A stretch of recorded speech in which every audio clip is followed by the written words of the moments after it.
Ce mardi 28 mars 2023, la salle bleue du Palais des Congrès a servi de cadre à la première édition des Journées nationales de développement. Le lancement a été fait en présence du ministre d'État du Développement et de la coordination de l'action gouvernementale, Abdoulaye Biotchane. Le directeur des politiques de développement, Cyriaque Edon, évoque ici la naissance de cette journée. Pour les questions de données, pour les questions de recherche, pour les questions de développement, nous avons mis en place au niveau de la Direction générale des politiques de développement le groupe de recherche dynamique population.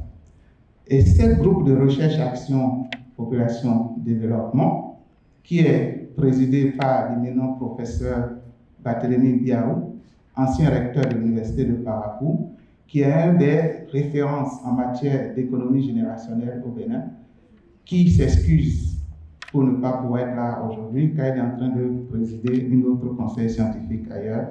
Et ce groupe de recherche a permis, au fil des résultats des réflexions avec ce groupe de recherche, à mettre en place ces journées nationales de développement, dont la première édition démarre cette année.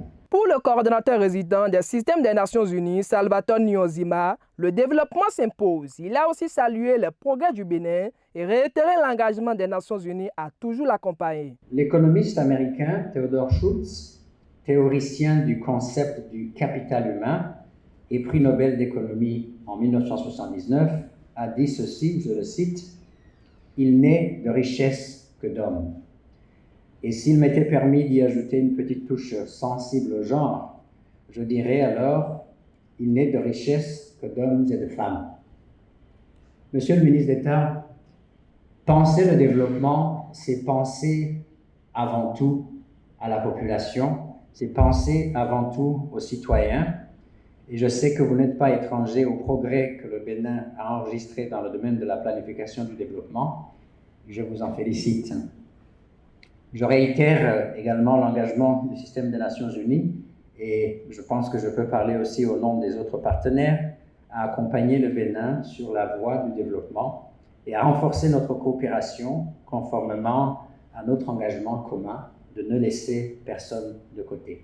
Le ministre d'État chargé du développement et de la coordination de l'action gouvernementale, Abdoulaye Biotchane, qui a honoré de sa présence la cérémonie, est revenu sur le bien fondé de cette journée et ses objectifs. L'objectif de cette journée est donc de partager les meilleures pratiques en matière politique de développement orienté démographique.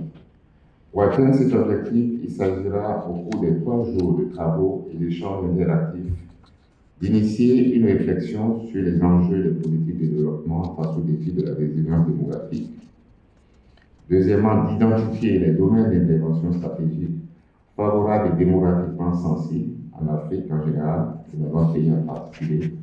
Et enfin, troisièmement, d'analyser les stratégies de résilience aux différents chocs, qu'ils soient économiques, politiques, sécuritaires, sanitaires, climatiques, technologiques. Je vous invite donc à aborder sans aucune réserve les questions de transition démographique et des dividendes démographiques afin de proposer des orientations pour les politiques publiques innovantes qui sortent des sentiers battus du statu quo et au profit de l'accélération du renforcement du capital humain. Démarrés ce mardi 28 mars 2023, les travaux de cette première édition des Journées nationales de développement prendront fin le jeudi 30 mars prochain.